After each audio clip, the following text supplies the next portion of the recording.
Hello everyone, my name is Mishal and today we have a TIBP, and so we are facing a problem in our system that when you open a virtual machine, and the problem was that we are not able to ping with the base machine.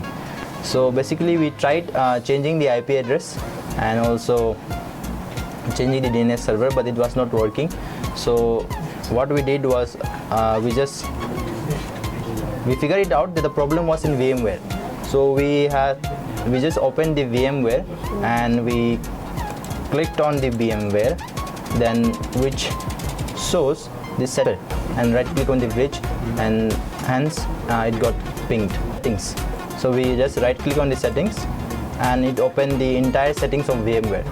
So after that we went to the network adapter, where the problem was that from NAT we have to change it into the bridge networks connection such that the pinging will be possible.